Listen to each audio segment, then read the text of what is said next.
Oi, gente, tudo bem? Boa tarde para todo mundo. A gente está entrando ao vivo agora para o lançamento do livro O Marxismo de Gramsci, escrito pelo Juan Dalmasso. O horário de lançamento está marcado para as 4 horas. A gente está esperando só um tempinho para as pessoas irem se conectando, acessando o link, e em breve a gente vai começar nosso debate com o Fábio Frosini, o Álvaro Bianchi e também o autor Juan Dalmasso. Então é isso, daqui 1 minuto, 2 no máximo, a gente começa a discussão.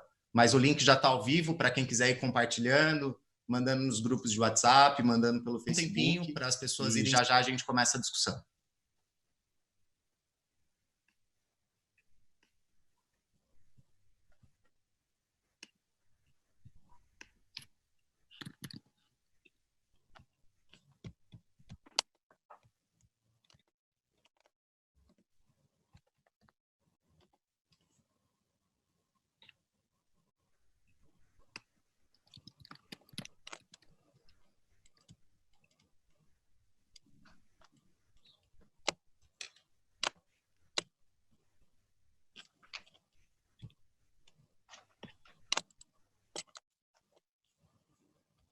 Para o pessoal que está entrando agora, está se conectando, a gente está dando só um tempinho, 1, 2 minutos, para todo mundo conseguir acessar o link, e já vamos começar com a discussão e o lançamento do livro Marxismo de Gramsci, muito em breve.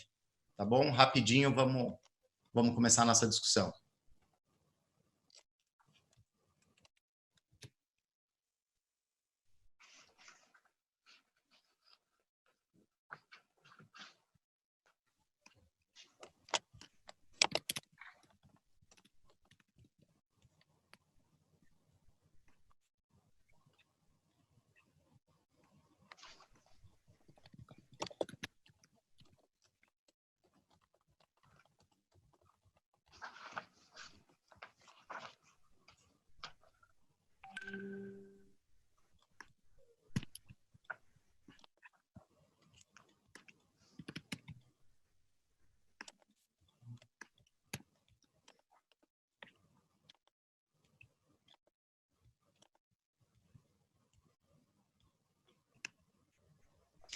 Então, vamos lá, pessoal.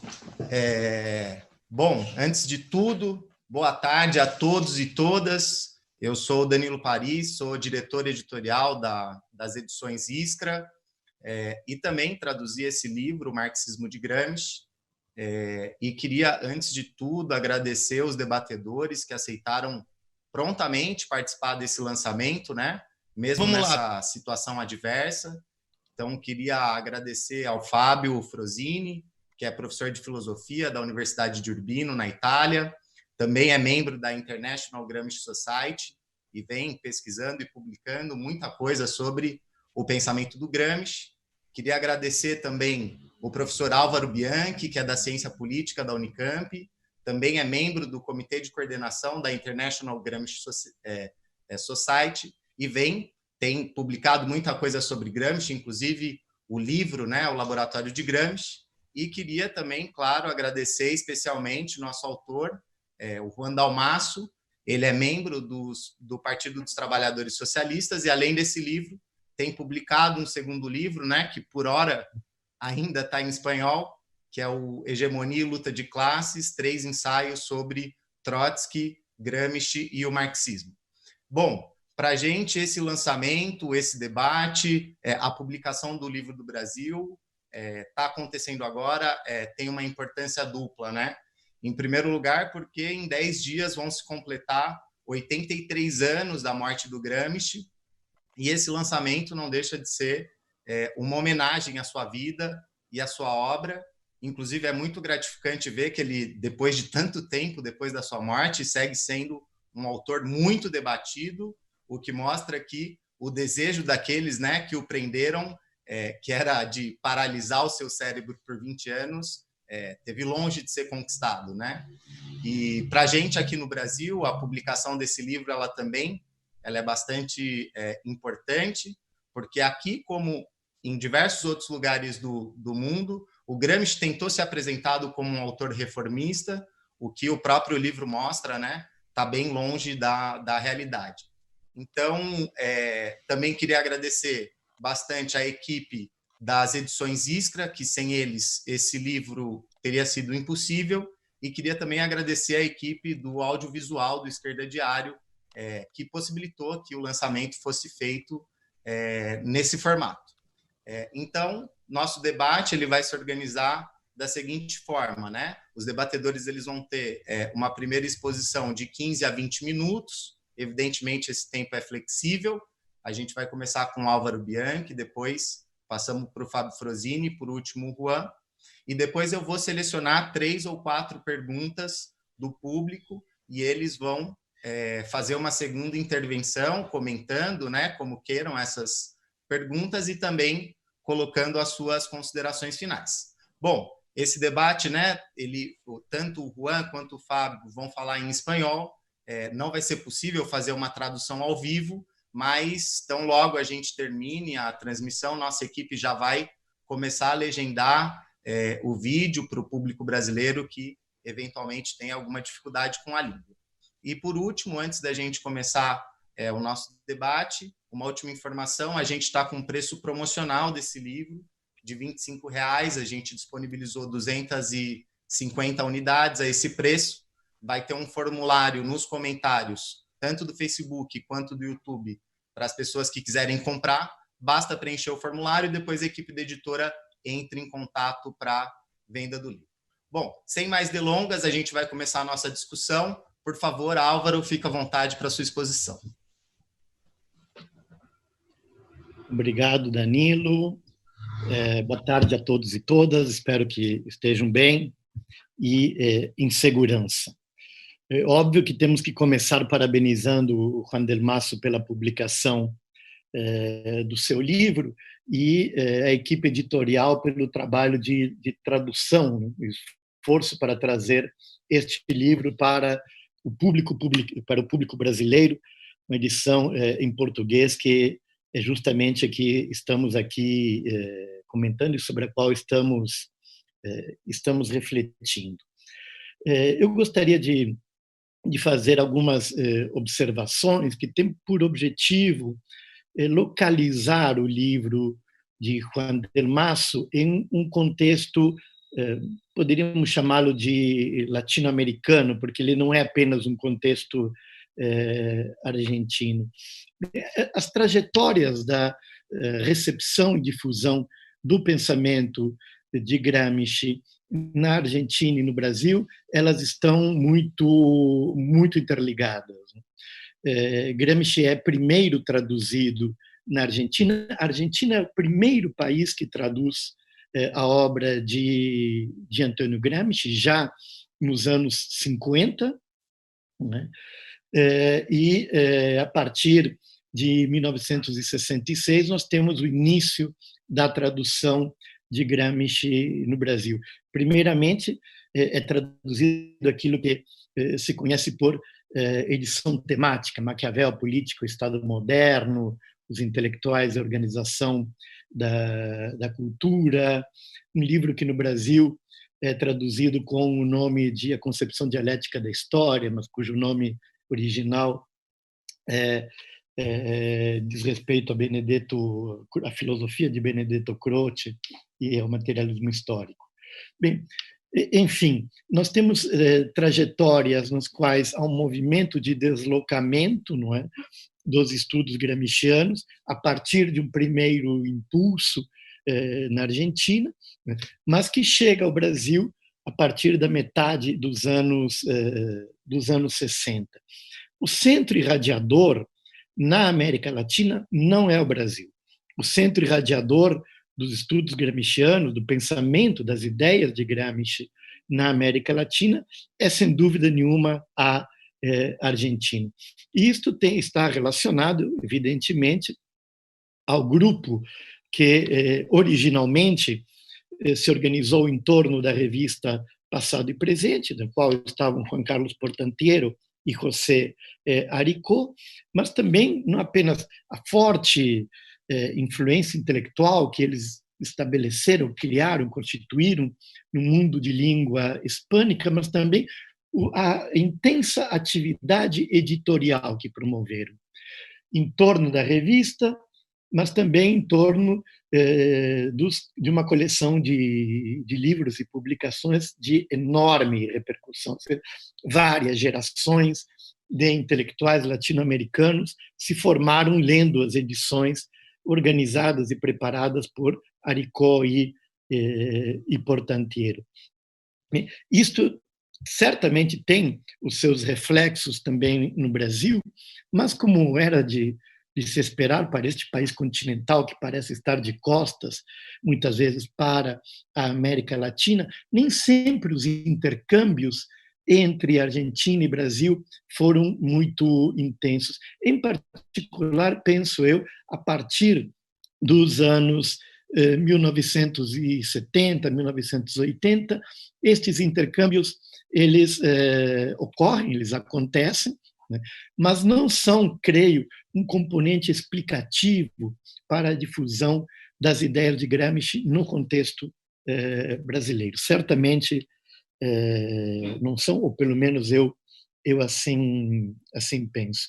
Mas o que eu gostaria de falar, e com isto gostaria de situar um pouco o livro de Juan del Mazo, é que, enquanto no Brasil nós temos um percurso que poderíamos chamar de contínuo, muito embora passe por várias fases, que se desenvolve a partir de meados dos anos 60 até hoje, ou seja, um percurso de difusão das ideias de Gramsci que não tem solução de continuidade ou que não tem grandes lacunas, né? Isto se desenvolve de modo, não diria linear, mas de modo contínuo desde então. Não creio que seja assim na Argentina. Há um interregno, ou seja, há um período no qual os estudos gramscianos passam por um refluxo muito importante. Isto está certamente vinculado ao desaparecimento de Aricó e de Portantiero, mas creio que estas não são as únicas variáveis, não é? E entre meados dos anos 90, não é? E a primeira década do século XXI, muito provavelmente, estes estudos gramscianos na Argentina se tornaram rarefeitos. Não é? Repito mais uma vez, ao contrário do Brasil, no qual há um movimento contínuo de desenvolvimento dos estudos gramscianos, embora não seja um desenvolvimento linear. E isto muda, creio, a partir do início da década de 2010, né, na qual há uma clara reativação dos estudos gramscianos na Argentina e uma nova geração, né, de estudiosos da obra e das ideias de Antônio Gramsci. A constituição de uma seção argentina da International Gramsci Society, que havia sido tentada nos anos 90 e que havia sido muito mal sucedida, parece ter encontrado agora uma solução muito boa, e um número considerável de pesquisadores argentinos se reuniu em torno desta iniciativa. É neste contexto, então, creio que nós podemos situar o livro de Juan del Mazo como uma parte deste renascimento dos estudos gramscianos na Argentina. Aqui, creio eu que vale destacar uma peculiaridade, uma particularidade dos estudos gramscianos na América Latina, em especial dos estudos gramscianos que na América Latina têm se desenvolvido nos últimos, pelo menos, 15 anos. Se as primeiras gerações, não é, estabeleceram um contato muito forte com a difusão do pensamento gramsciano que tinha lugar a partir da Itália e a partir das iniciativas do Partido Comunista Italiano, creio que nós e de certa forma, esta relação, este eixo América Latina, Itália, condicionou certa maneira de ler e de traduzir Gramsci na América Latina, que implicava muitas vezes em traduzir a política do Partido Comunista Italiano para a América Latina.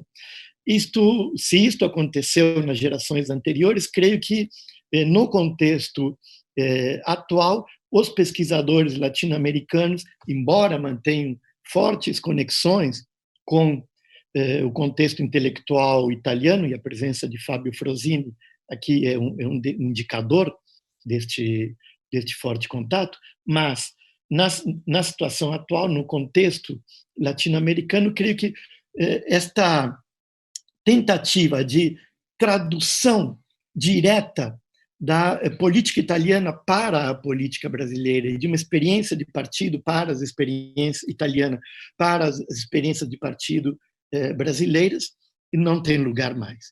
E não tem lugar pela própria crise, colapso do Partido Comunista Italiano. Isto coloca condições novas e condições diferentes para a recepção das ideias de Gramsci no Brasil, e é isto que eu gostaria de destacar no livro de Juan del Masso. Ao contrário dos colegas italianos, nós não temos mais sobre nossos ombros, né, o pesado fardo da história do PT, do Partido Comunista da Itália. E isto nos permite estabelecer ou criar diálogos de maneira mais livre, né, entre autores muito diferentes. Num certo sentido, isto já está em Arecó e Portanteiro, naquela estranhíssima experiência de combinar as ideias de Gramsci com o guevarismo, ou uma certa leitura do guevarismo. Mas eu creio que nos últimos anos nós temos radicalizado isto, seja nas pesquisas a respeito de Mariátegui e Antônio Gramsci, não é um tema novo este, mas outras que têm ocorrido aqui no nosso continente. Em particular, eu destaco uma leitura, não é, que procura reconstruir um diálogo entre Antônio Gramsci e Leon Trotsky, que certamente não é possível de ser feita em um contexto político-intelectual como é o italiano. E isto tem produzido, creio, alguns efeitos interessantes, em particular, nos permite ter uma visão mais matizada, poderia dizer, mais sutil, daquilo que Frank Rosengarten chamou de a questão Gramsci-Trotsky, que muitas vezes alguns autores consideram ou consideravam uma questão chiusa, como dizem os italianos, uma questão fechada, uma questão já resolvida no interior dos cadernos do cárcere, mas quando nós vamos para uma leitura mais atenta do texto, vemos a importância e a necessidade de problematizar esta relação. Isto, evidentemente, não deve significar fazer de Gramsci um trotskista ou de Trotsky um gramsciano, mas sim reconstruir um diálogo que se verificava no contexto de uma tradição, que era a tradição do comunismo internacional dos anos 20, uma tradição partilhada tanto por Gramsci como por Trotsky. Eu creio que o livro de Juan del Masso é uma contribuição importante neste sentido e nos permite ver Gramsci de um modo diferente, eu diria de um modo latino-americano. E com isto encerro minha exposição inicial. Obrigado pela atenção. Obrigado, Álvaro, pelas considerações. Agora a gente passa a palavra ao Fábio Frosini. Por favor, Fábio. Sí, bueno, hablaré en castellano, como ya se ha dicho. Espero que esto no sea un problema demasiado grande para que nos podamos comprender. Bueno, como Álvaro ya ha presentado el escenario más amplio en que se puede colocar este libro, es decir, el contexto latinoamericano, problematizando la relación también entre Argentina y Brasil, yo, y también subrayando el hecho, creo que en esto Álvaro tiene razón seguramente, el hecho que desde una perspectiva latinoamericana es casi inevitable que salgan a la luz aspectos de la personalidad de Gramsci, de su legado, que desde una perspectiva italiana o también europea casi no se pueden ver. Como ya todo esto se ha dicho, creo que es útil entrar un poco más en el detalle del libro, porque, y en esto diré algunas cosas que aparentemente van un poco en contracorriente respecto a lo que ha dicho Álvaro, pero yo creo que en realidad no. Quiero decir, quiero entrar un poco más en los detalles del libro, hablando de algunos temas importantes que creo que merece la pena enfatizar, subrayar, y intentar un poco problematizar estos temas y presentar la manera en que Juan los expone, los reconstruye, y también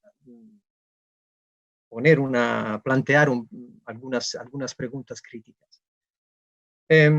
Creo que uno de los aspectos más interesantes del libro, bueno, aparte el título, que como ya he dicho otra vez, que está también en el prólogo a la edición brasileña, el título es el título también de otro libro que se publicó en los años 70 sobre Gramsci, Il marxismo di Gramsci, escrito por un importante filósofo italiano, Nicola Badaloni, pero el libro de Juan es muy diferente de aquel libro. Es muy diferente también por las razones que nos ha dicho ahora Álvaro. Pero digo, aparte del título, que me parece un desafío, ¿no? Una cosa importante, o sea, ¿en qué sentido se puede hablar de Gramsci como marxista y qué es el marxismo de Gramsci, si se trata de un marxismo? Creo que hay algunos puntos en el enfoque general del libro que merece la pena sacar a colación. Yo creo que,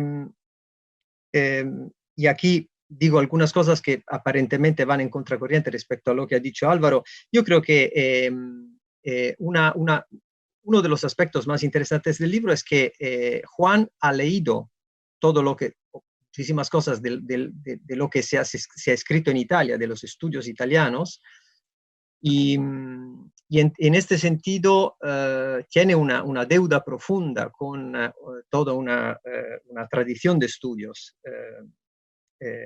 y sobre todo con la última generación, la anteúltima generación de los que han estudiado y siguen estudiando Gramsci en Italia. Pero al mismo tiempo se pone constantemente la pregunta si esta manera si los resultados críticos a los que se llega estudiando Gramsci hoy en día en Italia, desde una perspectiva italiana y europea, no se pueden ver también de otra manera.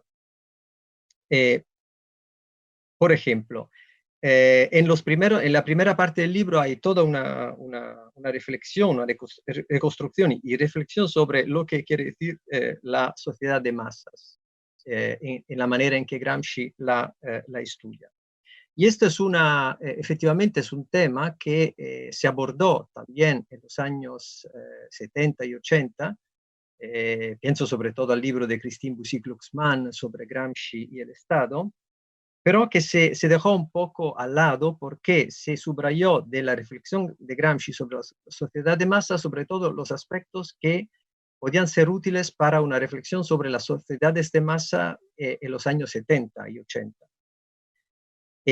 Prácticamente saltando todo el tema del hecho que la sociedad de masa con la que Gramsci se enfrentaba sobre la que Gramsci reflexionaba críticamente era una sociedad de masa que de los años 30 era en todos los países europeos muy distinta de la que se configuró después de la Segunda Guerra Mundial. Y esto Gramsci mismo lo escribe de manera, lo declara de manera nítida cuando dice que hay una tendencia corporativa en toda Europa, donde corporativo tiene un sentido amplio y estricto. Estricto en el sentido del corporativismo italiano, es decir, de la forma en que en el fascismo italiano quería reorganizar la relación entre la sociedad, el Estado y la política. La relación entre la producción, la sociedad y la política y el Estado. Pero también tenía un sentido amplio porque, según Gramsci, las sociedades europeas, también donde había regímenes formalmente democráticos o democrático-liberales, efectivamente conocían una crisis progresiva del parlamentarismo, una marginalización del Parlamento como lugar donde se toma efectivamente la decisión, se va formando la decisión política, y frente a un crecimiento constante de la importancia de organismos que estaban distribuidos en la sociedad y mediaban entre la sociedad y el Estado, donde efectivamente era el lugar donde se tomaba la decisión política. Y esta era la sociedad de masas con la que Gramsci se enfrentaba entonces. Y entonces, ¿esto qué quiere decir? Que la reflexión de Gramsci no es simplemente una reflexión útil para entender la modernidad o la manera en que un partido político puede desarrollar una política, una estrategia política en una sociedad compleja, como era entonces la perspectiva con la que se leía Gramsci en la Italia y Europa, en Francia de los años 70. Sino que Gramsci es un autor que nos ayuda a entender la modernidad de aquella sociedad de entonces. O sea, de cómo todo el desarrollo siguiente, la manera de estructurar la sociedad alrededor de algunos puntos fundamentales, de algunos ejes fundamentales, ya estaba en estos regímenes de los años 30, que eran regímenes que vivían una crisis profunda del parlamentarismo. Gramsci escribe también donde el Parlamento existe, en realidad lo que funciona es el parlamentarismo negro, o sea, es una manera de mover, de desplazar el centro de decisión fuera del Parlamento, también donde el Parlamento existe.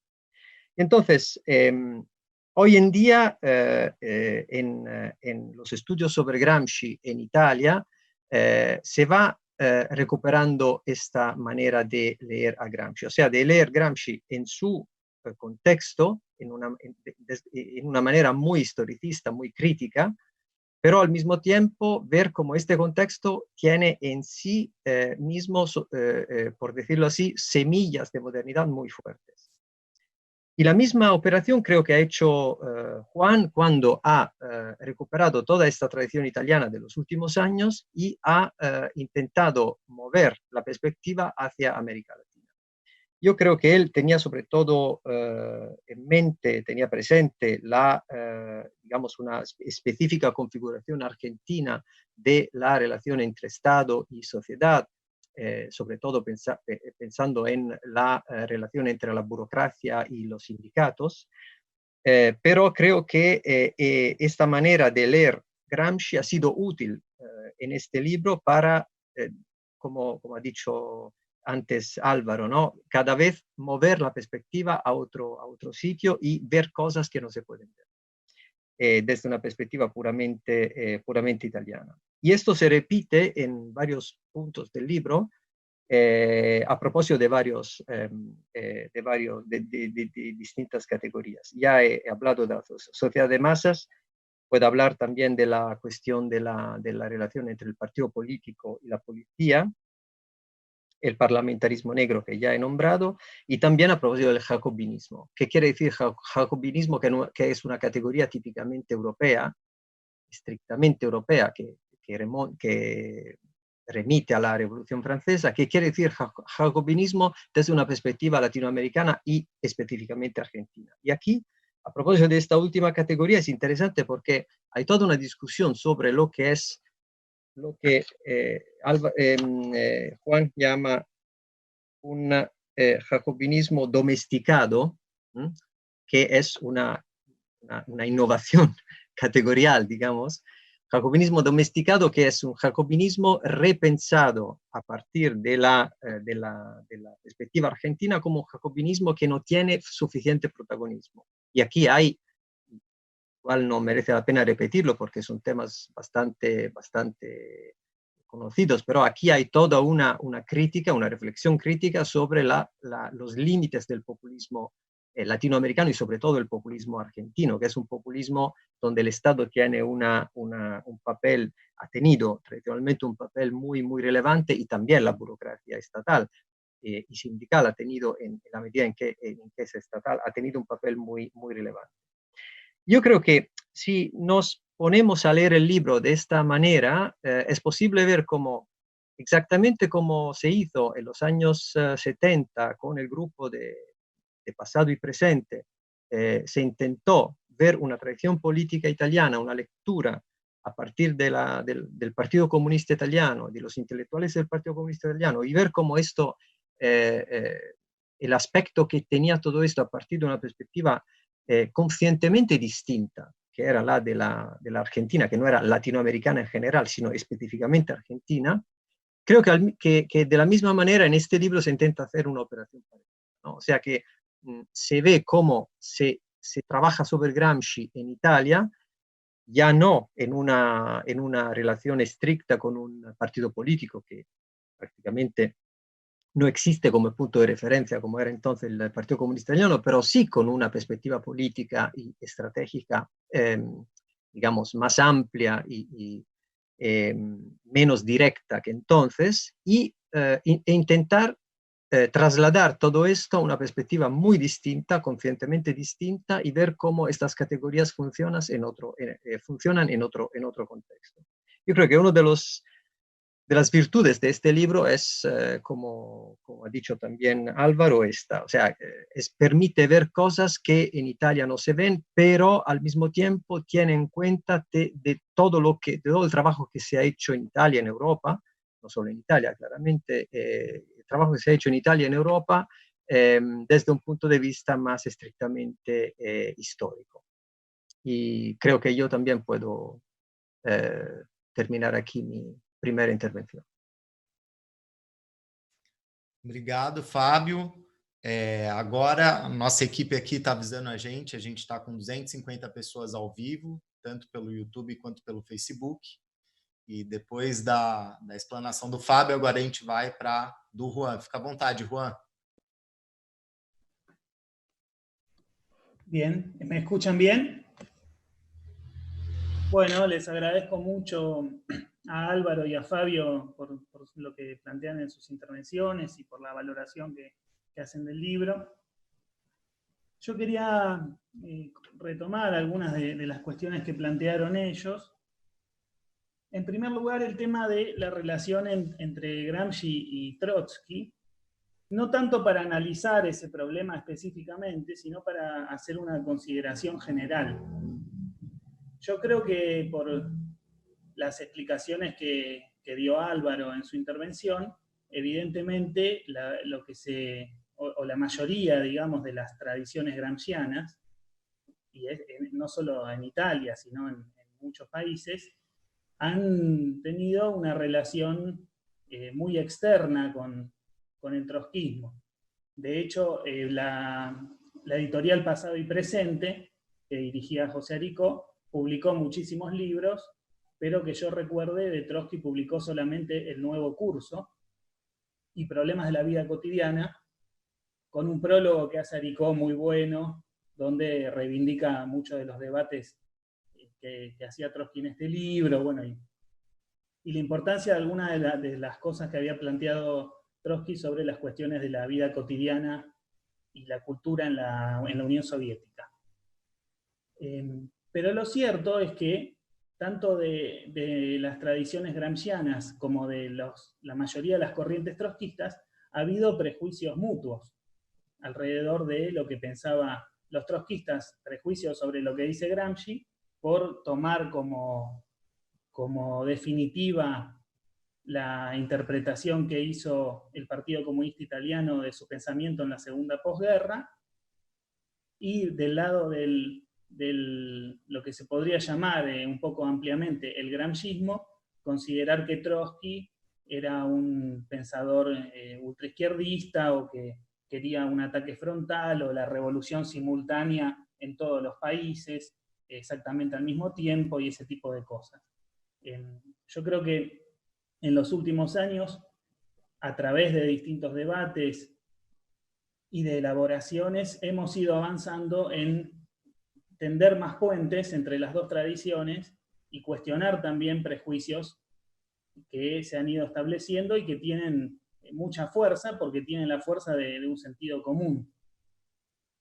Este me parece que es un primer tema porque es importante para señalar que la cuestión de las relaciones entre Gramsci y Trotsky en general es más considerada por investigadores a los que nos interesa Gramsci, pero somos trotskistas, que a la inversa. Entonces, pero también en el ámbito del trotskismo muchas veces se nos cuestiona a los que hacemos esto por hablar de Gramsci o por qué metemos a Gramsci a discutir con Trotsky si Gramsci estaba en contra de Trotsky, cosas así. Entonces creo que son prejuicios que no tienen que ver con el desarrollo de estudios científicos, digamos, o estudios críticos serios sobre ambas obras, y hay que cuestionarlos y hay que tratar de dejarlos atrás. En segundo lugar, yo creo que yo coincido con lo que planteaba Fabio sobre el tema de la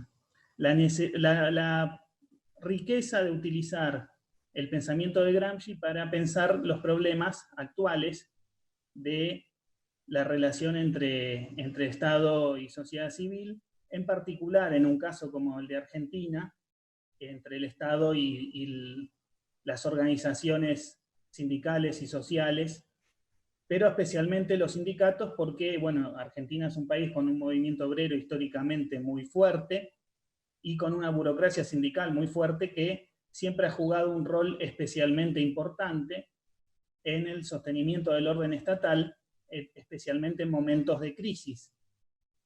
En los años 70, sin ir más lejos, los grupos paraestatales que ejercían la represión contra la izquierda y los sectores combativos del movimiento obrero, la AAA estaba integrada por bandas de la burocracia sindical, además de policías y otro tipo de gente. Entonces, toda la problemática del Estado integral, de la evolución del sindicalismo, que dice Gramsci como uno de los temas fundamentales para entender qué es lo que ha pasado con la sociedad civil de su tiempo, todo ese análisis de cómo el Estado se extiende a otro tipo de organizaciones que antes no estaban bajo su órbita, y que en la Argentina se puede remontar a la estatización de los sindicatos que se hace en el primer gobierno de Perón, pero que después tiene una continuidad a lo largo del tiempo, también con variaciones, porque no siempre la base electoral del peronismo, que es el que domina los sindicatos, no siempre se ha mantenido igual. En muchos momentos ha estado más volcada hacia los trabajadores sindicalizados y en otros hacia lo que podríamos llamar de manera un poco imprecisa los pobres urbanos, ¿no? Que son sectores de la clase trabajadora que quizás no están organizados, ni están sindicalizados, ni nada. Entonces, yo creo que sí, que ahí hay una serie de cuestiones importantes que plantea Gramsci para pensar las relaciones entre el Estado y las organizaciones sociales y políticas que juegan un rol central para hacer un análisis estratégico también de cómo desarrollar una política revolucionaria frente a esos actores. ligado a esto, me parece que hay una cuestión que también es importante destacar, que es que el desarrollo actual de la lucha de clases, bueno, justo en este momento quizás está en algunos lugares más abierta, en otros más latente, y es probable que más adelante se retome la dinámica de las luchas de clases que venían creciendo antes de la pandemia, ¿no? Como era el caso de Francia o de Chile, o Líbano u otros ejemplos.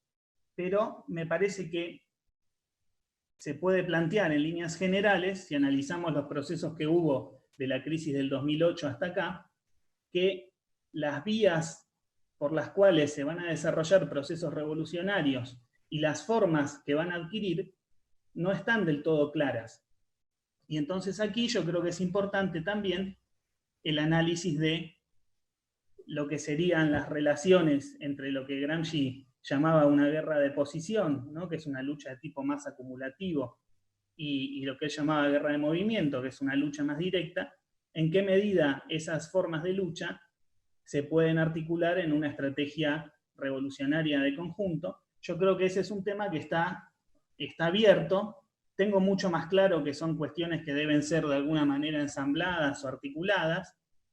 También creo que es muy difícil pensar una revolución sin una centralidad de un momento insurreccional, pero me parece que, siguiendo incluso una idea que decía Trotsky sobre que la revolución rusa tal cual había sido no se iba a repetir nunca más, Gramsci ahí aporta también muchos elementos para intentar pensar hipótesis sobre cómo tendrían que ser, o cómo van a ser, mejor dicho, o cómo es probable que sean los procesos revolucionarios de nuestra época, y entonces en función de eso, qué tipo de preparación teórica, política y estratégica hay que llevar adelante. En este sentido, yo creo que hay también una reflexión muy interesante que está en Gramsci y está en los trabajos de Fabio y de Álvaro sobre lo que son las relaciones entre la hegemonía y la revolución permanente. Y bueno, ahí sí, también hay que, si uno discute la relación de hegemonía y revolución permanente, en algún momento se le va a plantear la cuestión de la relación entre Gramsci y Trotsky.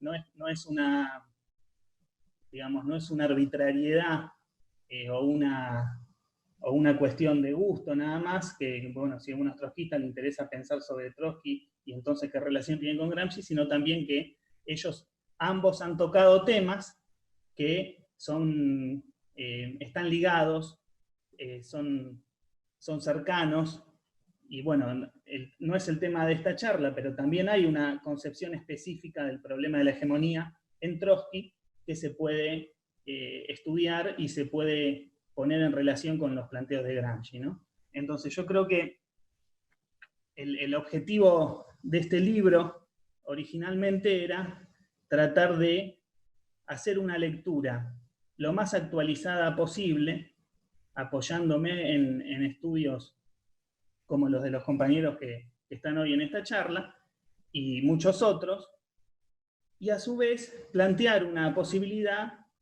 sí, como decían los compañeros, de leer a Gramsci en un contexto latinoamericano, pero no en términos de una recepción, sino más que nada tratando de pensar en función de realidades específicas, pero intentando generalizar algunas conclusiones, siempre tratando de retomar la idea de Gramsci como un pensador marxista y por ende revolucionario, y en eso sí yendo un poco a contramano de una cierta tradición argentina que lo instaló, sobre todo en los años 80, como un teórico desde el cual pensar la democracia, ¿no? La democracia burguesa, pero entendida como democracia sin carácter de clase. Bueno, igual ese es un debate que sigue abierto, no está, no es que está superado, o sea, sigue habiendo una lucha por las interpretaciones del pensamiento de Gramsci, en la cual intervenimos muchas posiciones, porque bueno, es cierto, como decía Álvaro, que en América Latina hay una larga historia de lecturas de Gramsci, y bueno, están en discusión todas, ¿no? Bueno, con esto yo terminaría mi primera intervención. Obrigado, Juan, pelos comentários. Agora eu selecionei aqui 3 perguntas que vieram do público. Uma delas é direcionada ao Álvaro e outras 2 para todos os debatedores. Então, eu vou ler em português. Se o Fábio e o Juan quiserem, eu não compreender, enfim, é só dizer que eu traduzo para o espanhol. Então, a primeira pergunta que chegou, que é para os 3, é feita pelo Bruno. O que a obra de Gramsci tem a dizer frente ao momento em que vivenciamos uma das mais graves crises econômicas das últimas décadas, apenas comparável à crise de 1929 e os efeitos sociais devastadores da pandemia? Então, essa foi feita para os 3. A segunda pergunta, a que eu mencionei ao Álvaro, feita pelo André. A pergunta é: o professor Álvaro colocou a questão interessante de que, pela influência do PCI na Itália, a relação entre Gramsci e Trotsky ter surgido na América Latina. Quais as convergências entre os dois podemos destacar? E, por último, a Vitória fez aqui uma colocação que ela queria que vocês desenvolvessem mais sobre o debate do populismo em Gramsci, em debate com as concepções pós-marxistas como Laclau e Mouffe, que defende um populismo de esquerda hoje. Assim está na mensagem dela. Então, para esse retorno a essas perguntas e considerações finais, mais 10 minutos para cada um, e eu sugiro a gente seguir a mesma sequência, primeiro o Álvaro, depois o Fábio e, por último, o Juan. Pode ser? Pode sim. Bem, eu vou seguir aqui a sequência das perguntas que foram colocadas. Primeiro, a do Bruno sobre o que Gramsci pode dizer a respeito da crise presente. Vejam bem, não foi a nossa geração que inventou a crise do capitalismo, ou seja, a crise do capitalismo, digamos, ela tem uma história e uma história trágica ao longo do século XX. Gramsci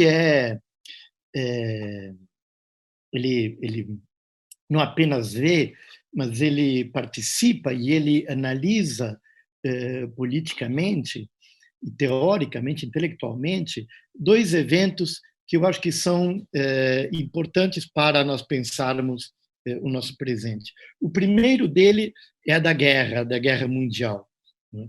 E o segundo é o da ascensão do fascismo, em um contexto em escala europeia, na qual esta ascensão das formas radicais de autoritarismo se combinam, se articulam com uma crise econômica que terá o seu desenvolvimento mais tarde, em 1929. Enfim, mas são eventos excepcionais a partir dos quais Gramsci reflete.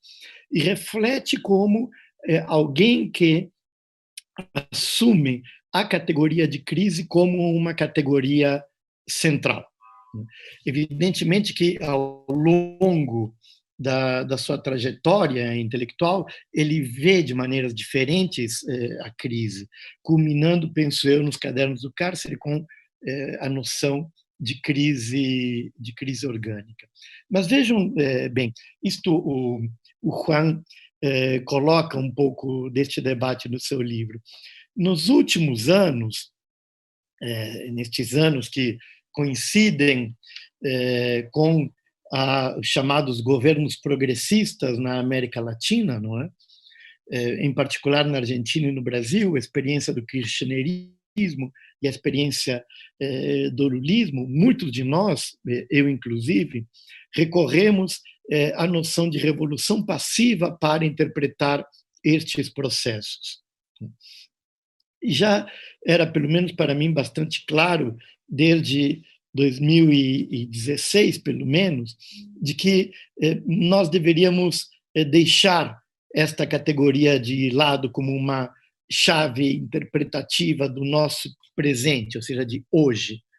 Não que isto não tenha sido importante para discutirmos a experiência do kirchnerismo e do lulismo. Para mim, forneceu esta categoria uma ferramenta extremamente útil, mas que nós deveríamos começar a pensar a situação latino-americana a partir da categoria gramsciana de crise orgânica. Eu acho que isto abre novas possibilidades interpretativas. Crise orgânica, processo de crise de hegemonia, eu creio que são chaves para nós entendermos certas realidades, em particular a realidade política brasileira e a ascensão das direitas e no nosso país do bolsonarismo. A ideia de crise de hegemonia, eu acho que ela se torna vital, e a sua articulação com a ideia de crise orgânica no pensamento gramsciano. Bem, a segunda questão diz respeito à convergência entre Gramsci e Trotsky. De novo, retomamos a questão da crise. São dois pensadores que estão muito preocupados na análise das relações de forças em contextos críticos. E, digamos, se há uma convergência entre Gramsci e Trotsky, eu poderia dizer que é uma convergência temática. Esta preocupação nas análises de força que colocam a política como aquilo que está no centro, como aquilo que deve ser, de fato, estudado. Tanto Gramsci como Trotsky não veem a política como, ou a ideologia como epifenômenos, como manifestações diretas de uma determinada forma de desenvolvimento econômico. E, a meu ver, ambos têm um procedimento metodológico similar, que é o de fixar o contexto econômico como um contexto dado, não é? A partir do qual, não é? E fixado este contexto, isto permite desviar a atenção para aquilo que é verdadeiramente relevante, que é a política. Creio que ambos procedem desta maneira, de maneiras distintas, evidentemente, mas tem ali um fundo metodológico, creio que comum. Por último, a questão colocada pela Vitória a respeito do populismo em Gramsci. De novo, aqui a riqueza daqueles insights que nós podemos encontrar na obra de Gramsci, tanto no período pré-carcerário como no período do cárcere. Dois conceitos, duas ideias chaves aqui, que eu acho que podem organizar a nossa reflexão sobre realidades políticas como a realidade política latino-americana. Primeiro, a noção de nacional popular, que Gramsci mobiliza para esclarecer um certo tipo de relação entre intelectuais e povo. Gramsci muitas vezes vê isto de maneira crítica, ou seja, mobiliza a noção de nacional popular para discutir uma falta, a falta de uma relação orgânica entre intelectuais e povo no contexto político italiano, mas também uma reflexão que aparece mobilizando explicitamente a noção de populismo. Aqui eu alerto que estudos mais recentes, como por exemplo de Salvatore Cingari, foi traduzido recentemente e publicado pela revista Outubro, mas também outros como o de Giancarlo Schirru, tem refletido a respeito do processo de elaboração de Gramsci e das fontes de Gramsci. Bem, estes estudos mais destacados, mais recentes, eles nos permitem ter uma visão mais nuançada daquilo que Gramsci pensa a respeito de populismo. Primeiro, uma atitude crítica com relação a certos fenômenos, né, de relação entre elites, dirigentes e povo, né? mas também a possibilidade de interpretar, né, certas relações dirigentes-povo a partir deste conceito de populismo, com uma chave aqui, eu não diria positiva, mas mais nuançada, que não é apenas negativa e crítica, mas permite ver certas articulações entre dirigentes e povo, certas formas de organização da política que podem vir a ter desdobramentos positivos na conjuntura.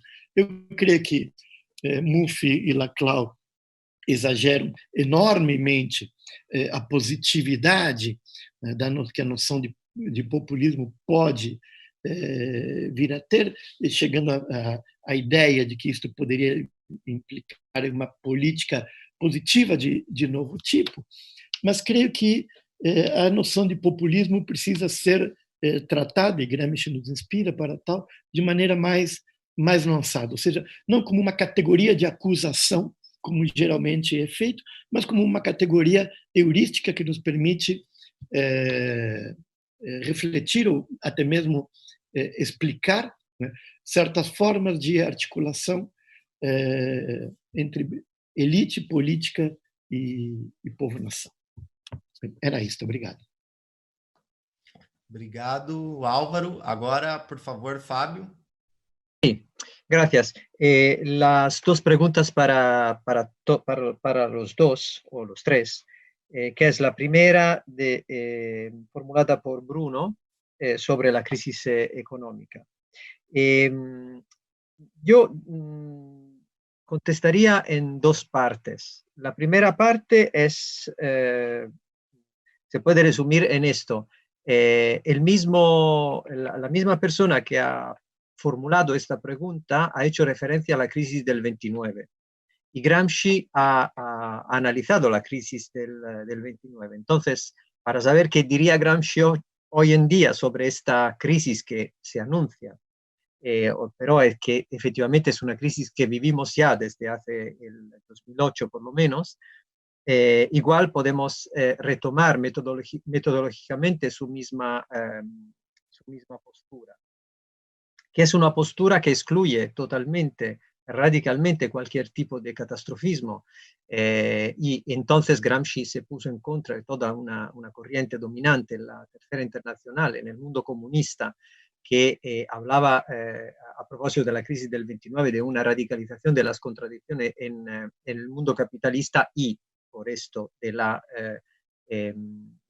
posibilidad concreta de un derrumbe del sistema capitalista. Gramsci en contra, justo cuando se anuncia y se perfila en toda su gravedad la crisis del 29, empieza a reflexionar sobre el Fordismo. O sea, empieza a reflexionar sobre la manera, la innovación productiva y también social, política, en perspectiva también política, aunque en Gramsci solo hay algunos rasgos generales de esta perspectiva de esta innovación política y antropológica, ético-antropológica, que el capitalismo conoció entonces para poder superar esta crisis. Y la categoría de revolución pasiva se aplica, según Gramsci, no solo al fascismo italiano, no solo al proceso de formación de la unidad italiana, sino también a este proceso, enorme, extraordinario proceso de innovación, como he dicho, multinivel, ¿no? multidimensional, representado por el Fordismo. Y entonces, metodológicamente, lo que tenemos que hacer es rechazar cualquier tipo de anuncio apocalíptico que el coronavirus va a derrumbar al capitalismo, ya sabemos a quién me estoy refiriendo, sino analizar de manera fría cómo ha sido posible esto, o sea, cómo ha sido posible llegar a un punto en que una pandemia puede paralizar la vida productiva y también social de, 2 billones, 3 billones de habitantes de este planeta, cómo ha sido posible esto, y también ver cómo no solo hoy, sino desde el 2008 por lo menos, el capitalismo está viviendo, digamos, una secuela de crisis, y de problemas que no ha solucionado, que son problemas que no se pueden analizar solo al nivel del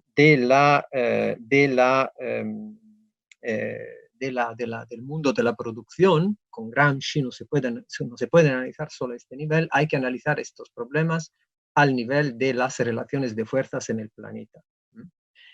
Porque lo que hemos visto con el 2008, pero hoy en día también, es una competición terrible entre diferentes bloques de poder, distintas civilizaciones, propuestas políticas hegemónicas globales, que al final se traducen en un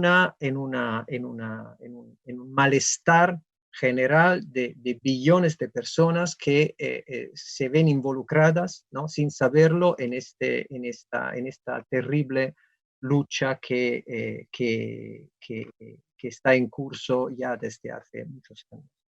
Y esto es un punto, o sea, no analizar fríamente, pero al mismo tiempo ver el carácter multidimensional de la crisis, que no es una cosa de hoy en día, es una cosa que nos arrastramos desde hace varios años. Y en segundo lugar, es una cosa que tiene que ver con los bloques de poder, con la hegemonía, con proyectos hegemónicos en competición entre ellos. Y esta es la primera parte, hacer como Gramsci ha hecho en el 29. Y entonces lo que tenemos que preguntarnos, y aquí voy a la segunda parte de la respuesta, es ¿qué tipo de innovación puede el capitalismo sacar, inventar hoy en día para poder salir no tanto de esta crisis específica, porque de esta crisis específica se sale también gracias al hecho que se encuentra una manera para frenar la pandemia, ¿no? Y entonces se vuelve a la producción como antes. No es este el punto. El punto es cómo es posible que para el capitalismo sacar qué tipo de innovación el capitalismo puede introducir para poder al mismo tiempo tener lo que ha tenido hasta hoy en los últimos 30, 40 años, o sea, lo que se ha llamado la globalización, o sea, la conectividad total de mercancías y de flujos de trabajadores y de personas en todo el mundo, por un lado, y por el otro lado, lo que se ha revelado como una de las principales debilidades del capitalismo, y por el otro lado, un papel del Estado que se ha revelado justo en estos días, ¿no?, del Estado y de los bloques de poder políticos como un papel fundamental. O sea, algo que no solo está allí para garantizar un marco para que el mercado mundial pueda desarrollarse, sino también que está jugando, y yo creo jugará un papel fundamental. Y esto es más importante que en estos últimos decenios. Yo creo que esto es el punto que hay que analizar. Una última nota. Cuando se habla de crisis económica, en realidad hay que distinguir entre una crisis económica y la crisis del capitalismo, porque existe en el mundo una cantidad de riqueza inmensa, ¿no?, que sería suficiente para no hablar de crisis económica, incluso no produciendo un año entero. O sea, el problema no es la producción para vivir, el problema es la producción para valorizar. Y esto con este sistema de producción se ha revelado crítico. Y la otra cuestión, yo comparto con Álvaro esta opinión crítica sobre la cuestión del populismo, o sea, crítica en Gramsci y crítica en la Klauenmuth. Crítica en Gramsci en el sentido que en Gramsci no hay ni una teoría del populismo, ni tampoco, pero una teoría antipopulista. En Gramsci hay una sensibilidad muy fuerte para el pueblo o nación, para el pueblo como algo que hay que abordar también de manera sentimental, ¿no? En el sentido del populismo que Gramsci conoce, el populismo ruso, ¿no? O sea, hay un elemento de verdad en el populismo ruso en la medida en que los populistas rusos son profundamente democráticos. Y esto es el punto. Es un punto importante que Gramsci cree que no se puede simplemente borrar, no se puede sustituir con un enfoque en términos estrictamente de clases sociales. Por otro lado, creo que lo que hay en la Chloe Mouffe es también comparto la opinión crítica, la evaluación crítica que ha hecho Álvaro, porque en la Chloe Mouffe el pueblo pierde totalmente este carácter que tiene en Gramsci, donde la política, la sociedad, la economía, el estilo de vida, las formas de vida no se pueden separar. Son algo que hacen como un bloque de elementos. Mientras que en la Chloe Mouffe, sobre todo en el último Laclau, el pueblo se convierte en una masa informe que se forma solo en coyunturas especiales, que es la masa de los excluidos, que puede ser cualquier cosa. Entonces, la relación que hay en Gramsci entre el análisis económico, el análisis político, el análisis cultural, ¿no? Los escritores, la sensibilidad de los escritores y el análisis hegemónico, va totalmente perdido en el análisis que hace Laclau. De hecho, en Gramsci no es posible hablar de pueblo sin hablar de, como Gramsci mismo dice, el conjunto de las clases subalternas. Y las clases subalternas son subalternas políticamente, pero también socialmente y económicamente. O sea, no se puede analizar el pueblo en Gramsci no teniendo en cuenta la relación estricta que siempre hay entre estas dimensiones. Y creo entonces que la ruta que va de Gramsci a Laclau es una ruta donde se empobrece demasiado esta noción. De hecho, uno de los problemas fundamentales de la teoría laclausiana del populismo es que políticamente no sirve para nada. O sea, sirve igual para ganar unas elecciones, pero no sirve para hacer análisis estratégico real de medio periodo de una situación. ¿Y por qué no tiene ningún elemento que va más allá de la formación estrictamente coyuntural, de un bloque estrictamente coyuntural de elementos que se forman y se van deshaciendo al mismo tiempo después de poco tiempo? Gracias. Muito bem, obrigado, Fábio. E antes de passar a palavra para o Juan, chegaram mais 3 perguntas aqui. Eu ia sugerir que depois da fala dele, a gente aproveitasse mais essas 3 perguntas, que enfim, o debate está muito bom e vocês ficam à vontade, inclusive se quiserem fazer uma intervenção mais breve, com o tempo que queiram. Mas caso vocês aceitem, depois do Juan, a gente faria uma segunda uma segunda rodada de perguntas e depois finalizaria o nosso lançamento. Tudo bem? Então vai lá, Juan, fica à vontade. Depois bueno, sobre la pregunta de Bruno, ¿qué aportes hace Gramsci para pensar la crisis actual? Me parece que Álvaro y Fabio respondieron en gran medida la pregunta. Yo apuntaría 2 cosas. Hay una categoría que utiliza Gramsci, que es la de mercado determinado.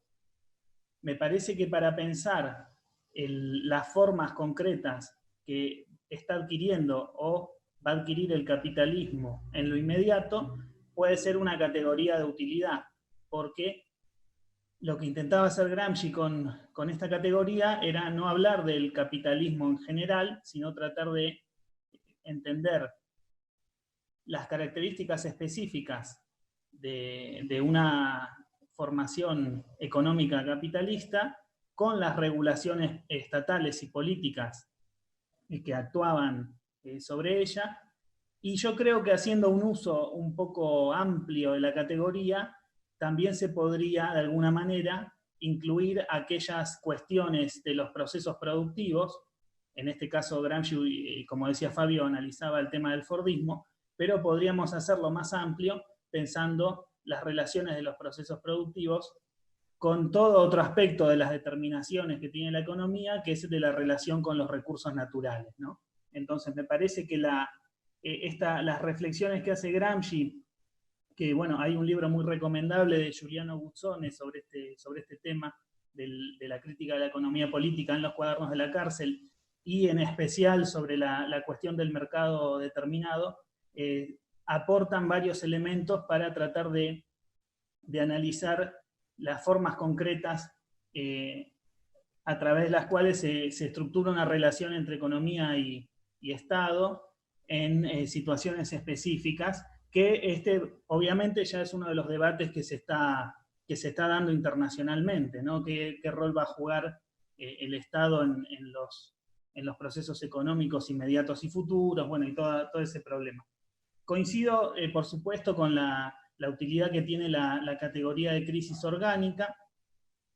Creo que también se puede relacionar con otro análisis, en este caso que es un análisis de Trotsky, que él lo hace en uno de los congresos, si no me equivoco, en el tercer congreso del Internacional Comunista, donde él utiliza una categoría que es la de ruptura del equilibrio, pensando cómo a comienzos de los años 20, o más específicamente en la guerra, y por lo menos hasta el año 19, había habido una dislocación de la relación entre la cuestión interestatal, la economía y la lucha de clases, ¿no?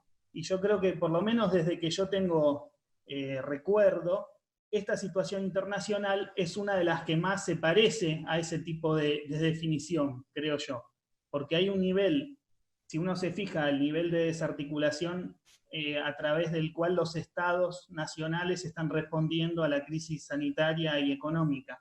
Si se fija, la crisis económica como tal, y también el modo en que la mayoría de las clases dominantes están actuando para que los costos de esta situación lo paguen los sectores más postergados y la clase trabajadora, creo que se puede pensar en términos de una ruptura o por lo menos una dislocación de las principales coordenadas a través de las cuales se ordenó la economía y la política mundiales en las últimas décadas, ¿no? Me parece que ambas cuestiones, o ambas categorías, la de crisis orgánica, la de ruptura del equilibrio, pueden estar emparentadas y pueden servir para pensar esta situación. Y por último, sí quiero destacar que en una situación como la actual, y posiblemente en lo que va a venir después, toda la temática gramsciana de la hegemonía es muy importante, porque la mayoría de las corrientes políticas predominantes a nivel de los estados, la mayoría de los gobiernos, consideran que la clase trabajadora y los sectores populares no tienen que tener una organización política propia, sino que lo que tienen que hacer es jugar un rol subordinado dentro de una solución, entre comillas, una solución que se intenta imponer desde arriba, con consecuencias gravosas para la mayoría de los trabajadores. Entonces, toda la reflexión que hace Gramsci sobre la cuestión de la hegemonía, que está orientada a que la clase trabajadora y los sectores subalternos no asuman una posición de tipo corporativo o de lucha parcial por derechos gremiales o sindicales, sino que puedan asumir una perspectiva política de fondo que intente dar una salida a la crisis de la sociedad, me parece que quizás es uno de los aportes principales, no tanto por los análisis teóricos, que por supuesto son muy importantes, sino también como perspectiva estratégica y de práctica política. Sobre el tema del populismo, coincido con lo que decían los compañeros. Quizás agregaría dos cosas nada más. Uno, que una diferencia muy grande que tiene Gramsci con las teorías del populismo es que para Gramsci la división entre dirigentes y dirigidos no es un dato natural, ni es algo para que exista siempre. Él considera que una política marxista debería apuntar a que esa diferencia en algún momento sea superada. Y en relación específicamente con las teorías de Laclau-Mouffe, en Gramsci hay toda una problemática de la relación de fuerzas, de las relaciones de fuerzas, que en Laclau-Mouffe no existe prácticamente. Bueno, y por último, me parece a mí, pero ya es un tema mucho más específico, hay una diferencia muy grande entre Gramsci y Laclau-Mouffe alrededor de la cuestión del lenguaje, ¿no? Porque para Gramsci el lenguaje es algo mucho más amplio, o sea, Laclau-Mouffe habla más que nada de discurso, y el discurso es un fenómeno mucho más acotado y más superficial, y para Gramsci el lenguaje es algo mucho más complejo, que tiene una densidad histórica y que no se puede reducir únicamente al discurso, así como la política no se puede reducir al discurso. Entonces, creo que, bueno, que se puede hacer un análisis interesante desde Gramsci de la problemática del populismo, aunque él obviamente no la ha tratado en los términos que están de moda en la actualidad o que estaban de moda hasta hace poco.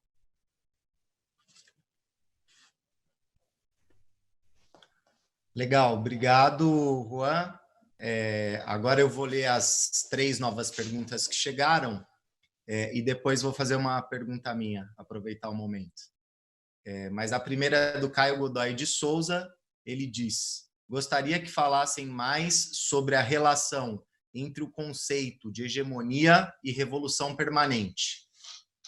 Depois, o Nivalter Aires. Ele diz: gostaria que os expositores pudessem se aprofundar na ideia da revolução passiva, tendo em vista que a formação dos estados da nossa América Latina é onde não houve revoluções burguesas. E, por último, o Renato Fontes, que diz: quais seriam as trincheiras de retaguarda, entre aspas, mais importantes de serem conquistadas nesse momento de disputa pela hegemonia da informação? Como podemos pensar e estar atentos à poesia do futuro, isto é, novas formas de mobilização diante das limitações da pandemia? Quero dizer, sermos criativos como Gramsci e repensar outras estratégias de mobilização, ação e conquistas. E, por último, a minha pergunta, creio que nesse debate a gente desenvolveu bastante, como, obviamente, o Gramsci nunca teve no campo do reformismo, nem do ponto de vista teórico, nem do ponto de vista político, e aprofundamos bastante a relação do Gramsci com o Trotsky. Mas eu queria que vocês todos desenvolvessem um pouco a influência do Lenin para o pensamento do Gramsci, e em especial para o conceito de hegemonia. O Juan trabalha isso também no seu livro, né? Recentemente eu li um artigo do Álvaro sobre a influência da Revolução Russa sobre o Gramsci, e eu acho que, enfim, esse é um debate fundamental frente a diversos autores que tentaram pintar um Gramsci como o teórico da hegemonia cultural, né? E não da revolução social. Então, queria que vocês desenvolvessem um pouco essa influência do Lenin, em especial relacionada ao conceito de hegemonia. Então é isso, acho que a gente pode seguir a mesma ordem, não sei se por vocês tudo bem. Álvaro, Fábio e depois Juan. Bem, sim, eu vou tentar juntar as questões para também ser breve e não demorar muito tempo, mas também porque algumas delas me dão uma oportunidade para eu falar de um livro que será lançado muito em breve, que é uma coletânea de artigos de Gramsci do ano de 1917, do ano da Revolução Russa. Não, sairá pela Boitempo. Trabalhei nesse livro juntamente com a Daniela Mussi, já a partir da nova edição nacional de escritos gramscianos publicada recentemente na Itália, mas com um aparato crítico próprio no qual nós trabalhamos. Uma coisa que, nesta leitura dos artigos de Gramsci de 1917, me chamou bastante a atenção é a maneira como ele vê a Revolução Russa.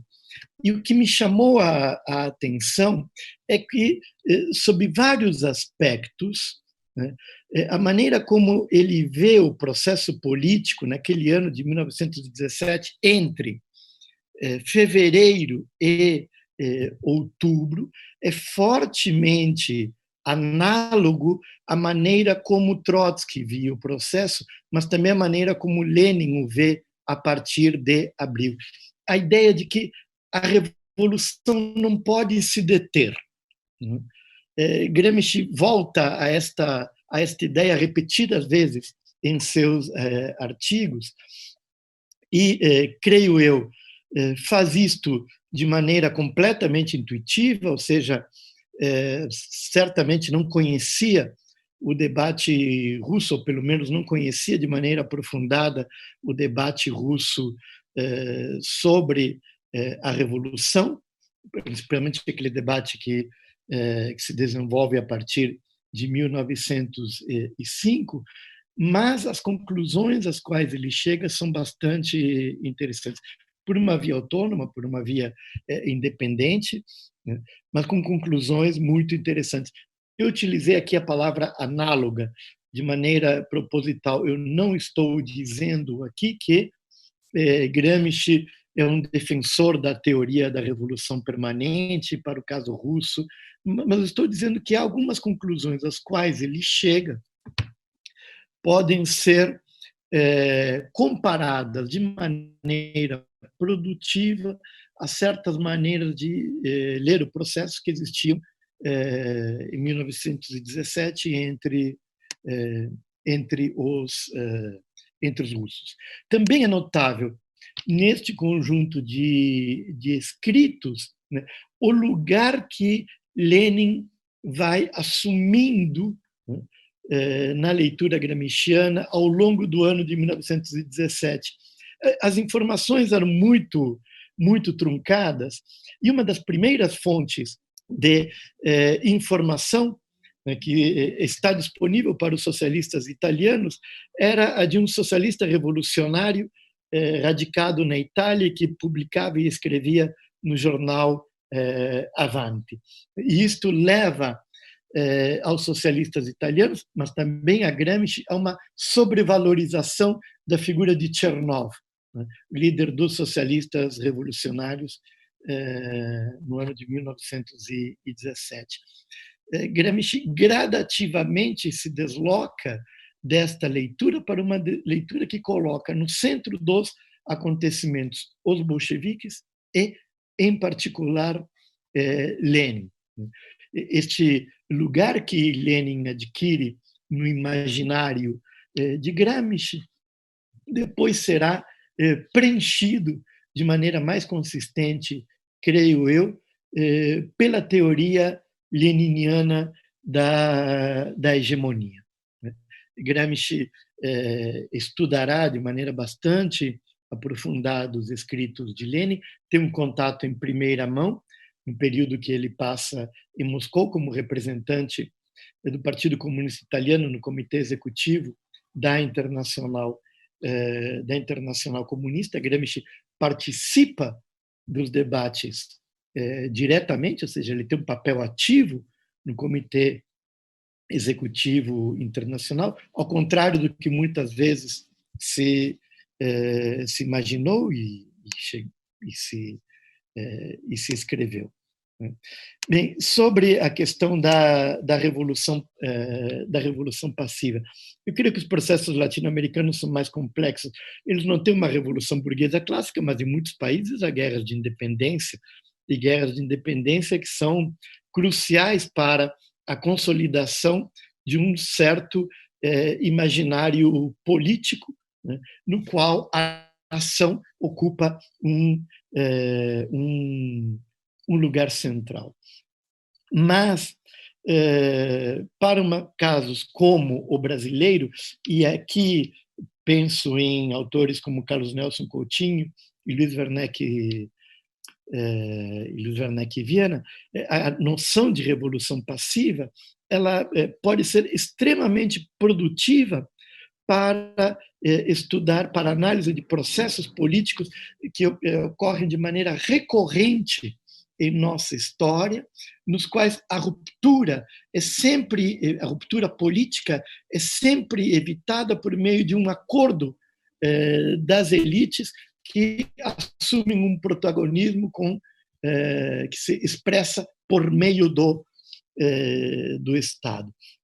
Ali pensemos os processos de independência, o processo de abolição da escravidão, a Revolução de 1930, o Estado Novo de 1937, a restauração da democracia em 1945, o golpe militar de 1964, a redemocratização em 1984, 85, e poderíamos seguir com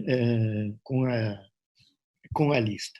Enfim, nós temos ali uma categoria que é extremamente produtiva para análise destas situações políticas nas quais a ruptura é evitada, ou seja, que não há uma intervenção direta das massas na política, e quando esta ocorre de maneira controlada, e por isso eu creio que voltamos à categoria de revolução passiva, de maneira bastante frutífera, a meu ver, para análise destas experiências que alguns denominaram de populistas, outros de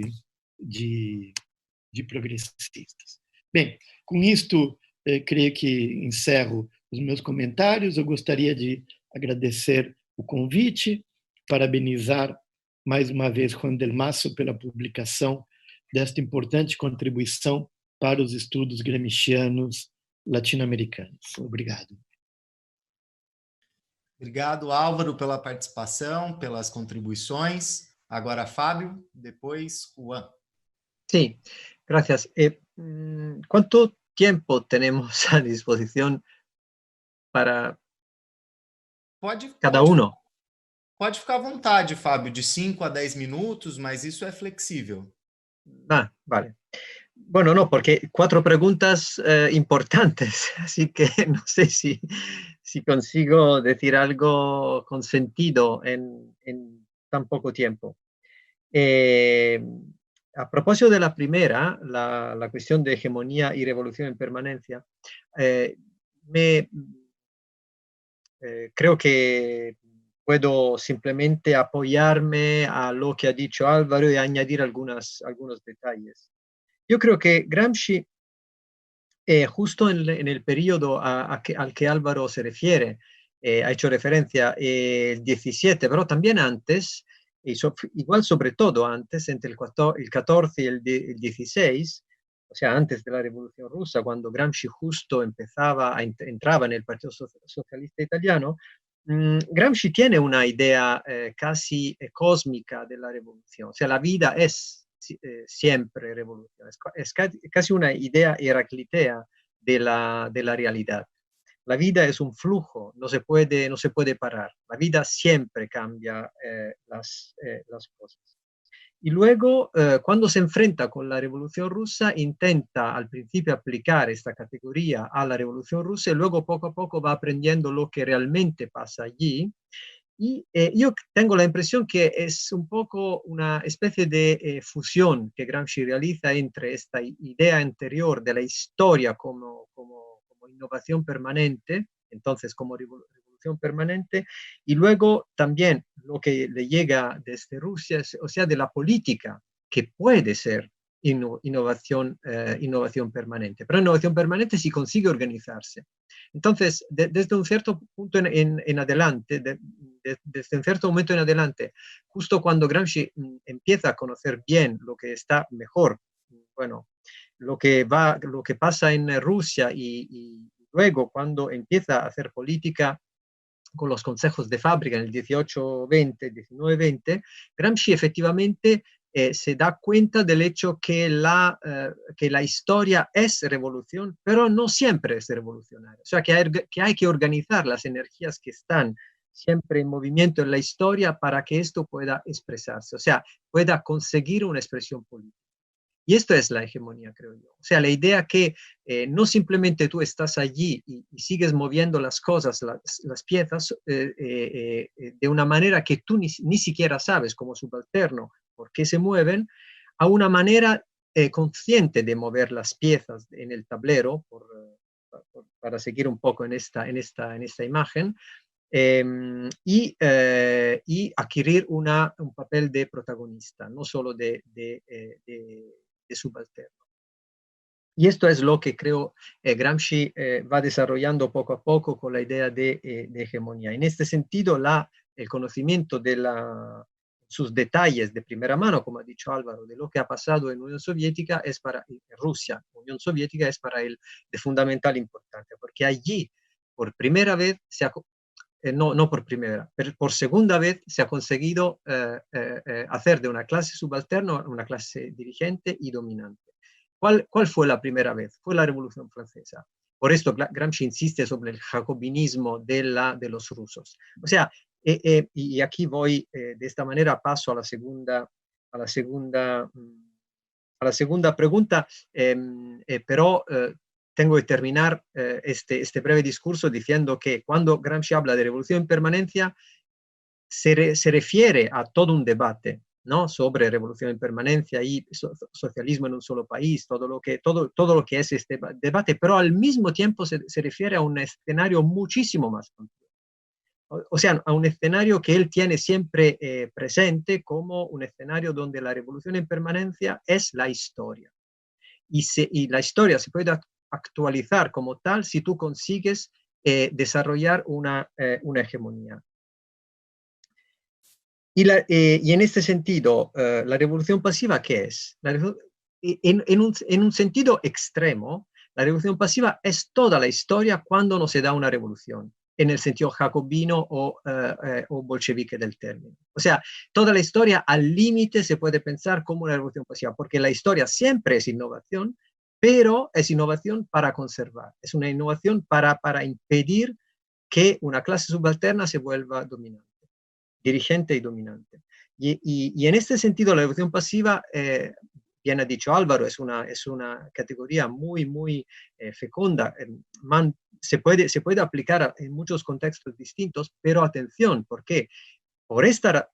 Es fecunda por esta razón, porque es una categoría que al límite designa situaciones muy distintas. Por ejemplo, en Gramsci, designa el Risorgimento italiano, o sea, la obra maestra de una clase liberal, burguesa liberal, que ha conseguido cambiar un modo de producción al límite y construir una nueva forma de Estado-nación sin involucrar de manera activa el pueblo. O sea, ha conseguido hacer una transición al nuevo sin que esta transición se convirtiera en una transición más amplia de carácter democrático, como había pasado por lo contrario en Francia, con la Revolución Francesa.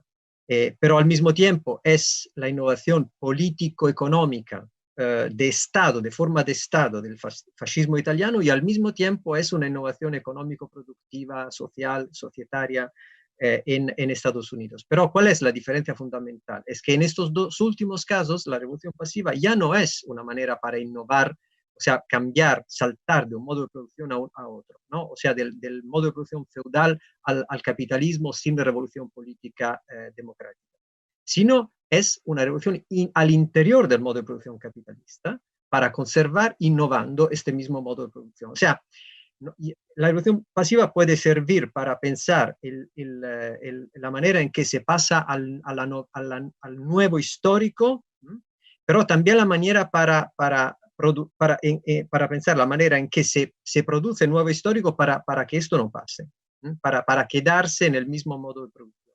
Y entonces, todo lo que ha dicho Álvaro sobre los distintos casos en América Latina se puede analizar en este enfoque, pero teniendo en cuenta el hecho que el riesgo siempre es que si se utiliza una categoría, el riesgo siempre es que se termine por banalizar las diferencias que hay entre los distintos casos. en un cierto sentido, el mismo Gramsci lo ha hecho, hablando de revolución pasiva a propósito del Risorgimento italiano y a propósito también del americanismo y del fascismo. Y así declaro también un poco de desconfianza que tengo para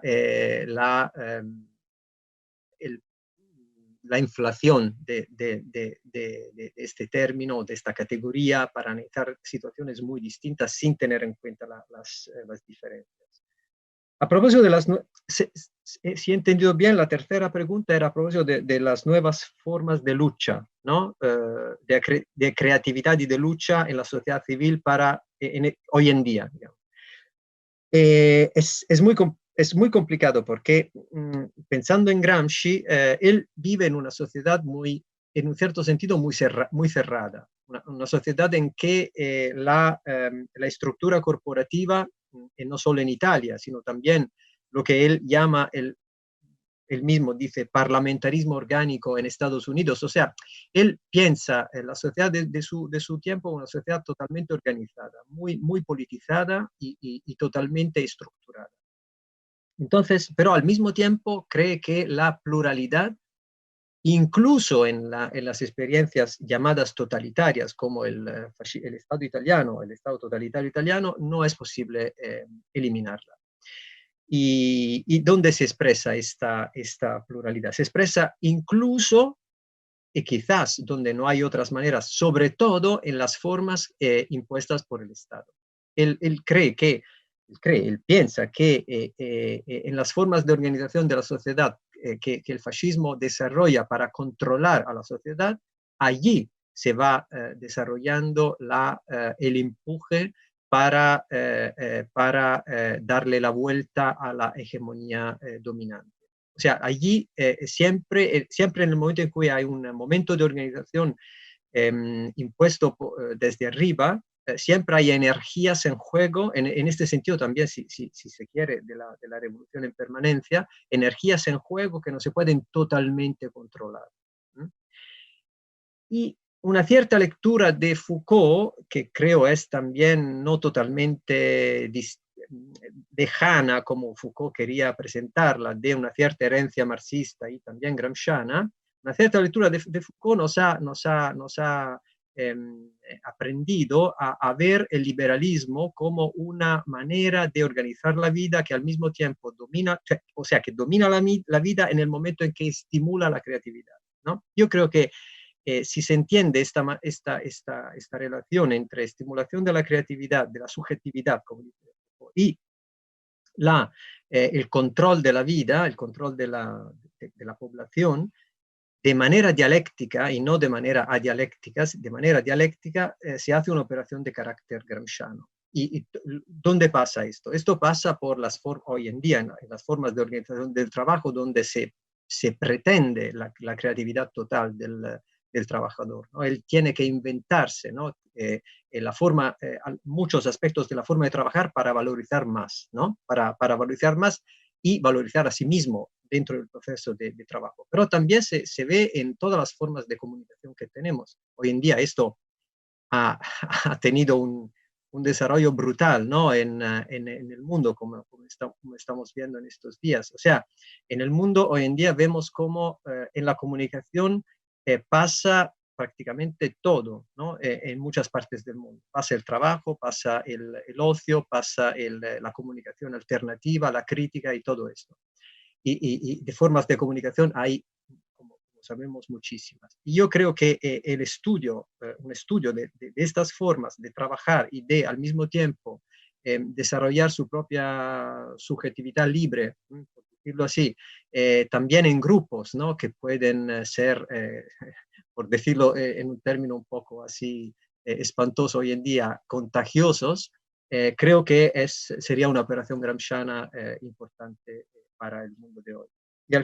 La última cosa sobre Lenin y Gramsci, sobre la hegemonía, a lo que ha dicho Álvaro, solo quiero añadir que, como Gramsci mismo subraya en sus cuadernos, él saca la idea de la hegemonía de Lenin, el punto, la cuestión es de qué Lenin la saca. Yo creo que Lenin, que a Gramsci más le interesa, como él mismo declara, cuando habla del desarrollo del frente cultural, ¿no?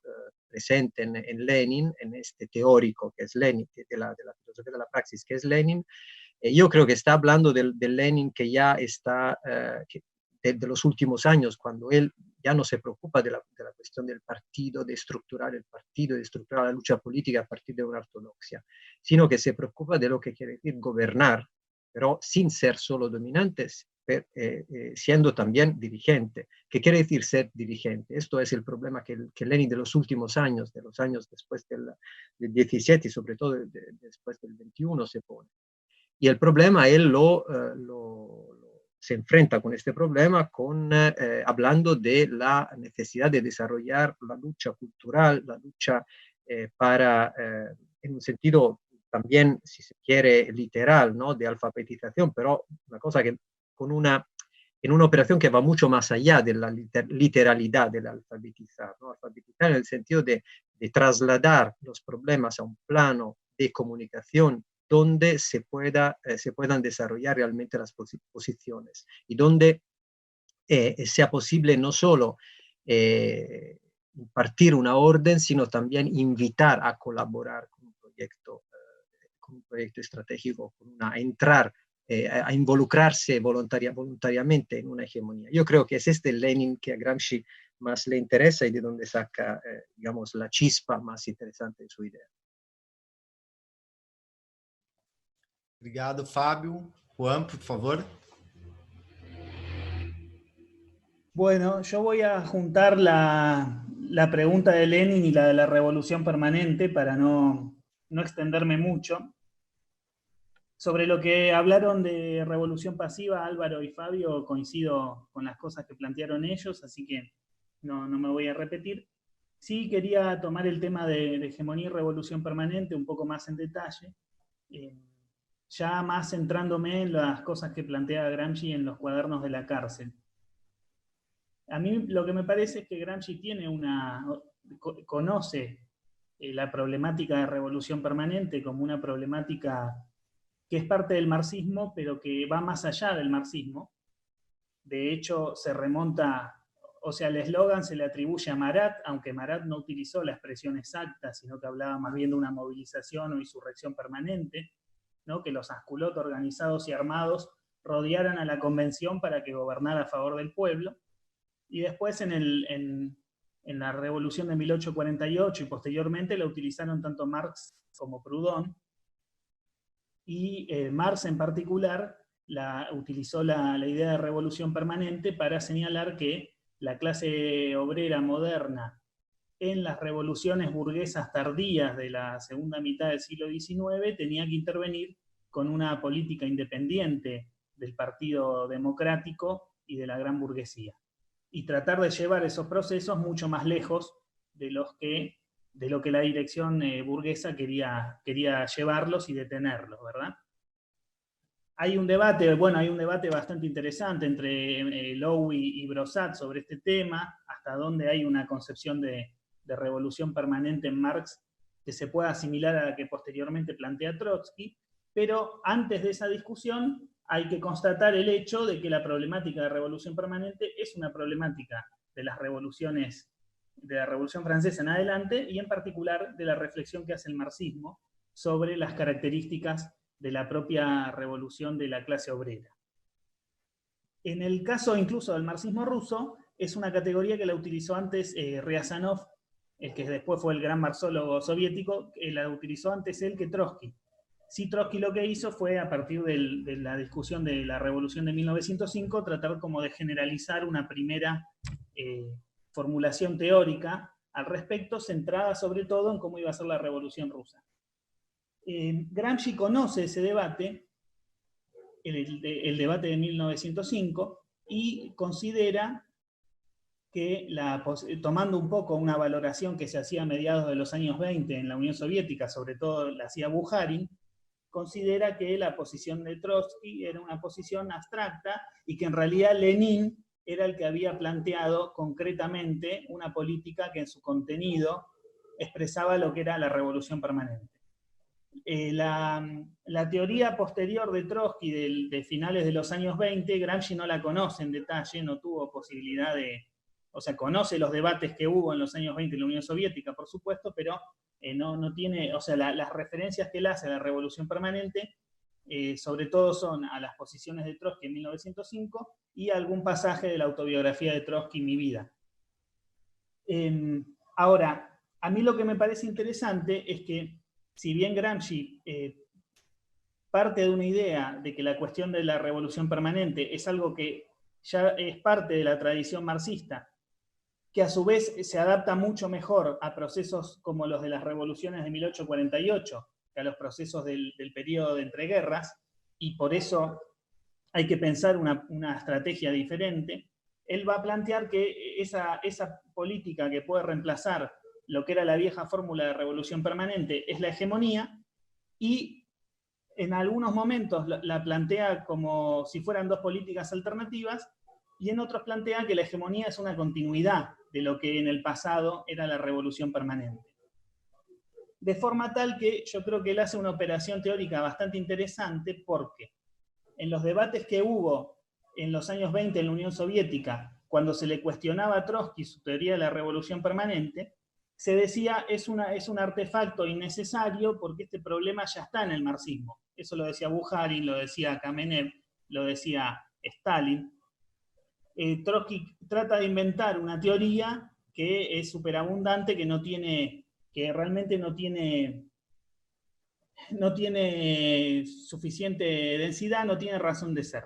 En el caso de Gramsci, él, cuando critica a Trotsky, de alguna manera reproduce un poco estas posiciones, pero él se toma mucho más en serio que cualquier otro marxista la reflexión sobre cuál es la relación entre hegemonía y revolución permanente. Y por eso hace, para mí, un planteo teórico superador al de los marxistas soviéticos antitrotskistas, donde él señala una relación de continuidad entre revolución permanente y hegemonía. Y si uno lo piensa, me parece a mí, en una perspectiva histórica más amplia,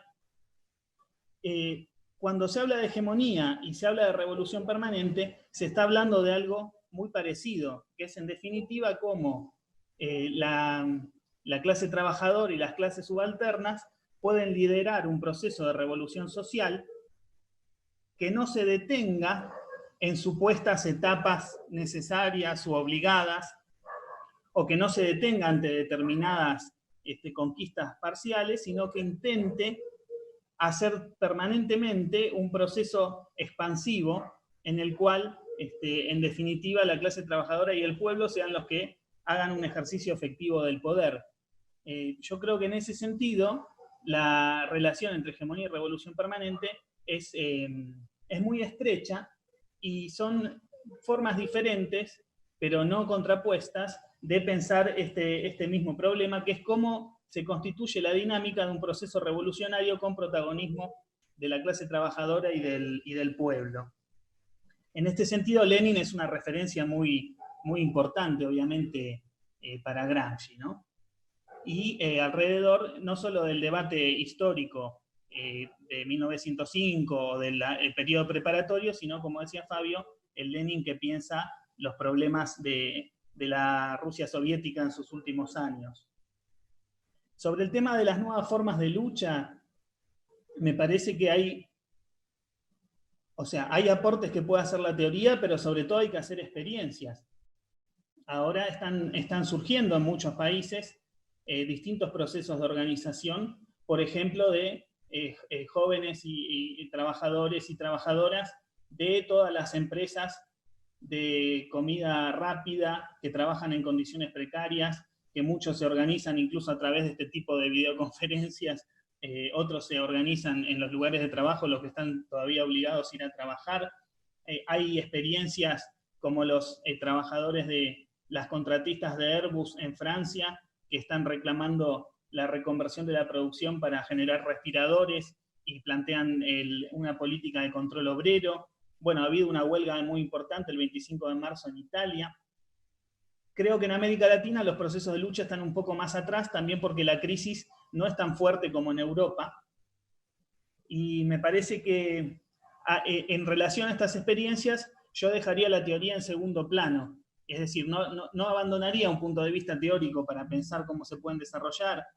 Obviamente trataría de utilizar conclusiones de experiencias anteriores, pero creo que esta situación actual, que es muy novedosa, también va a traer novedades alrededor de las formas de organización y de lucha, donde lo clásico se va a nutrir también de lo contemporáneo. Entonces hay que estar con los ojos muy abiertos y hay que participar y tratar de que esas experiencias se desarrollen. Eso nada más. Então é isso, gente. Eu queria agradecer mais uma vez o Álvaro Bianchi, o Fábio Frosini, o Juan Dalmasso, em nome das edições Iskra e do Esquerda Diário, pelo debate. Foi um debate extremamente valioso e, enfim, mais uma vez, né, recolocar que todo mundo aceitou essa iniciativa no marco de uma situação complexa. Estamos numa das principais crises do capitalismo desde 1929, e poder fazer esse debate, recuperar a tradição, a discussão e tudo que foi produzido pelo marxismo no começo do século XX, a partir do Gramsci, do Trotsky, do Lenin, foi muito importante para a gente. E para todo mundo que assistiu, também queria agradecer por ter participado aqui com a gente desse debate. Mais uma vez, não queria deixar de esquecer de agradecer o pessoal do audiovisual do Esquerda Diário, que proporcionou essa estrutura, e também da equipe das edições Iskra, que trabalhou arduamente para publicar esse, entre outros livros, que eu convido todo mundo também a conhecer, outros títulos nossos, e também colocar que essa é uma iniciativa que a gente do Esquerda Diário vem tendo em vários, em distintos âmbitos, né? Inclusive o Esquerda Diário é uma rede internacional de diários, e para todo mundo que quiser conhecer mais e participar de outras iniciativas, a gente tem o site, estamos no Facebook, Instagram, Twitter, todas as redes, e além disso estamos impulsionando comitês virtuais do Esquerda Diário, com debates políticos, formações teóricas, enfim, uma série de iniciativas que todo mundo que quiser conhecer mais e participar de outras atividades como essa, a gente vai estar divulgando por lá. Então é isso, mais uma vez, obrigado para todo mundo, foi um debate muito bom, e a gente segue conversando e pensando em novas ideias daqui para frente. Obrigado. Gracias. Gracias. Gracias.